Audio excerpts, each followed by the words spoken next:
नमस्कार दोस्तों, मैं जितेंद्र सिंह राणा टेक ज्ञान से एडीसी कंप्लीट कोर्स के इस वीडियो में आप सभी का बहुत बहुत स्वागत एवं अभिनंदन करता हूं। माइक्रोसॉफ्ट एक्सेल की आज की क्लास में हम बहुत ही महत्वपूर्ण फंक्शन के बारे में बात करने वाले जिसका नाम है डाटा कंसोलिडेट। इसका काम ये होता है, मान लेते हैं यहाँ पे अलग अलग 3 टेबल हमने बना रखी, 3 टेबल में डेटा है। जैसे यहाँ पे भी देख रहे हैं पप्पू नाम आ रहा है, इसमें भी आ रहा है, इसमें भी आ रहा है। इसी तरीके से यहाँ पे क्या है, सचिन कुमार आ रहा है, इसमें भी सचिन कुमार आ रहा है, इसमें भी सचिन, रवि कुमार यहाँ पे भी आ रहा है और रवि कुमार यहाँ पे। इसी तरीके से सोहन लाल सभी में आ रहा है। तो हम क्या चाहते हैं भाई, यहाँ पे एक जगह पे सोहन लाल लिख के आ जाए और जो भी सोहन लाल का इसमें टोटल हो, इसमें टोटल हो, इन सभी का सब टोटल भी निकल के आए। इसी तरीके से यहाँ पे कपिल, इसमें तो इनका टोटल, इस टेबल का टोटल, इस टेबल का टोटल, तीनों का टोटल यहाँ पे करके एक जगह पे उनका नाम और उसके जगह पे उसका ग्रांड टोटल निकल के आ जाए। तो कैसे करें, तो इसे माइक्रोसॉफ्ट एक्सेल में बहुत ही आसानी से करें। यहाँ पे हमने 3 ही टेबल बनाई। मान लिया आप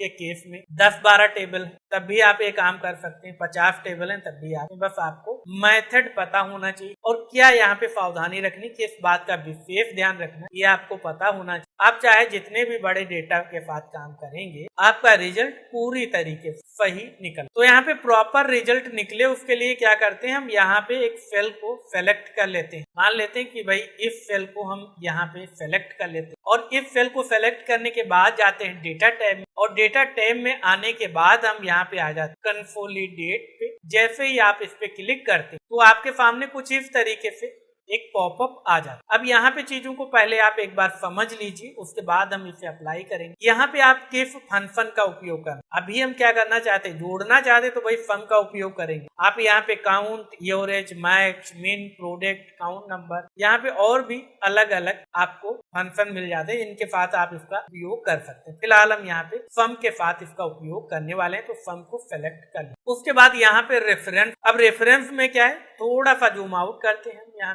तो यहाँ पे आपको रेफरेंस में आना है और सबसे पहले यहाँ पे टेबल 1 को सेलेक्ट कर लेना। टेबल 1 को सेलेक्ट करने के बाद इस पॉइंट पे दोबारा से क्लिक कर देंगे। यहाँ पे फिर से आपको जूम करके दिखाएं तो आपको एक बटन मिल जाता है ऐड का। यहाँ पे देख रहे हैं ऐड बटन, आपको इस पे क्लिक कर देना। यहाँ पे ऐड, आपको बाहर कहीं पे भी क्लिक नहीं करना, ये चीज आपको ध्यान रखनी है। दोबारा से फिर से यहाँ पे रेफरेंस में आएंगे, इस पॉइंट पे क्लिक करेंगे और फिर से दूसरी टेबल को सेलेक्ट करें। पूरी टेबल जहां तक डेटा है उतनी सेलेक्ट करेंगे, यहाँ पे क्लिक करेंगे, फिर से इसे ऐड कर देंगे। तीसरी टेबल है तो उसके लिए दोबारा से क्लिक करेंगे और यहाँ पे तीसरी टेबल सेलेक्ट करें। उसके बाद फिर से आएंगे और यहाँ पे ऐड करें। अभी हम देखें तो यहाँ पे जूम करके आपको दिखाएं तो 3 हमने रेफरेंस को ऐड कर। अगर आपके केस में इससे ज्यादा रेफरेंस है तो आप यहाँ पे इससे ज्यादा रेफरेंस को भी ऐड कर सकते हैं। मेरे केस में 3 ही टेबल, तो यहाँ पे 3 टेबल को हमने ऐड कर दिया। उसके बाद यूज लेबल, यानी आप किस लेबल का यूज करना चाहते हैं, टॉप रो को यूज करना चाहते हैं या फिर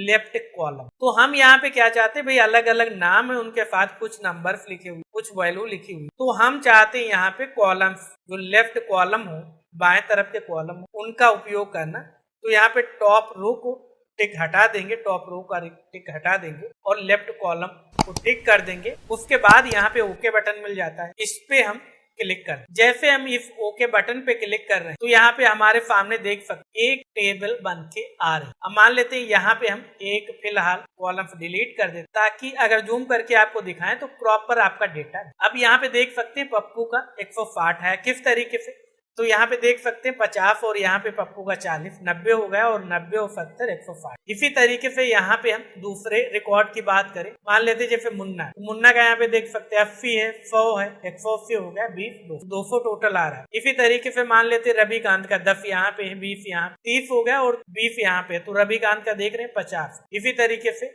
रवि कुमार का यहाँ पे 110 आ रहा है, तो 10 इसमें, रवि कुमार का 30 यहाँ पे 70। तो इस तरीके से आप देख सकते नाम वाइज उनका टोटल निकल के आ। इसकी मदद से डेटा कंसोलिडेट की मदद से यहाँ पे इस तरीके से आप डेटा अरेंज कर। दूसरे उदाहरण की बात करें, दूसरे उदाहरण में क्या है कि यहाँ पे कुछ मंथ दिए। यहाँ पे अगर आपको थोड़ा सा जूम करके आपको दिखाएं तो यहाँ पे इस तरफ क्या है, नाम है एम्प्लॉय की, और यहाँ पे अलग अलग जनवरी फरवरी मार्च 3 प्रकार के डेटा है। फिर से जनवरी फरवरी मार्च, फिर से जनवरी फरवरी, यानी 3 मंथ का डेटा 3 बार यहाँ पे लिया है। तो हम क्या चाहते हैं, प्रत्येक व्यक्ति के नाम के हिसाब से जनवरी यानी तीनों जनवरी का एक जगह पे डेटा आ जाए, तीनों फरवरी मंथ का एक जगह पे आ जाए, तीनों मार्च मंथ का एक जगह। तो ये कैसे करेंगे, तो इसके लिए भी आप इसी ऑप्शन का उपयोग कर सकते। यहाँ पे हमने पॉइंटर रखा, कंसोलिडेट पे क्लिक करेंगे और यहाँ पे इस बार क्या करते हैं, इन रेफरेंस को डिलीट कर देंगे। सेलेक्ट करेंगे रेफरेंस को, डिलीट बटन प्रेस कर देंगे तो डिलीट। फिर से आएगा यहाँ पे रेफरेंस के ऑप्शन पे और यहाँ पे पूरे के पूरे टेबल को आपको सेलेक्ट कर, तो इस तरीके से हमने सेलेक्ट कर लिया। फिर से इस पॉइंट पे क्लिक करेंगे और ऐड, और यहाँ पे ऐड बटन पे क्लिक। इस बार क्या चाहते हैं हम भाई, यहाँ पे ऊपर लिखा हुआ मंथ के नाम तो हम टॉप रो भी चाहते, लेफ्ट में क्या लिखे हुए हैं एम्प्लॉय के नाम तो ये भी चाहते, तो दोनों को हमने टिक किया, ओके कर। जैसे ही हम ऐसा करते हैं, अब यहाँ पे क्या है, हम चाहते कि इस डेटा को कट करें और यहाँ पे थोड़ा सा जूम आउट करते हैं और यहाँ पे हम इस तरफ लाकर इसे पेस्ट कर, तो यहाँ पे लाए और यहाँ पे हमने इसे पेस्ट कर। आप चाहें तो यहाँ पे इसे डिलीट कर दीजिए कॉलम्स को, ताकि यहाँ पे हम इसे इस तरफ ले जाकर इसे जूम करके आपको दिखाएं तो आसानी से आप चीजों को समझ।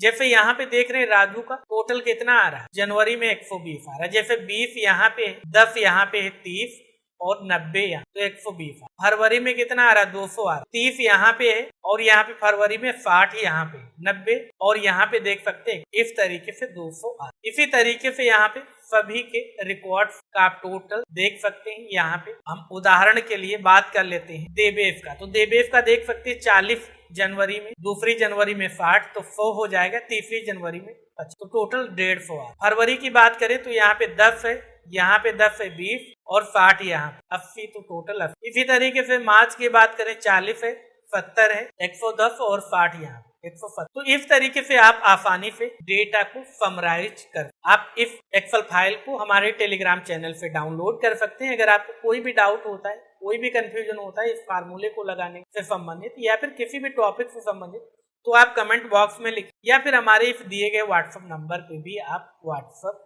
कर। आशा करते हैं आज की क्लास में जो भी आपको बताया गया है वो आपको अच्छे से समझ में आया। फिर भी अगर आपका कोई भी डाउट है, कोई भी कंफ्यूजन है, कोई भी सवाल है किसी भी टॉपिक को लेकर, तो कमेंट बॉक्स में अवश्य लिखें। हम कोशिश करेंगे कि जल्द से जल्द आपके उस प्रश्न का, आपके उस डाउट का जवाब हम दे पाए। साथ ही वीडियो आपको कैसा लगा कमेंट बॉक्स में अवश्य लिखें। अगर आप चैनल पर नए हैं, अभी तक आपने हमारे इस यूट्यूब चैनल को सब्सक्राइब नहीं किया, तो सब्सक्राइब अवश्य कर लें ताकि आने वाले सभी वीडियोज की जानकारी आपको सबसे पहले भेजी जा सके। और अपने दोस्तों के साथ इस वीडियो को शेयर करना बिल्कुल भी ना भूलें। तो मिलते हैं आपसे अगली वीडियो में, तब तक याद रखें, ज्यादा लर्निंग तो ज्यादा अर्निंग, इसलिए सीखते रहें और मुस्कुराते रहें। नमस्कार।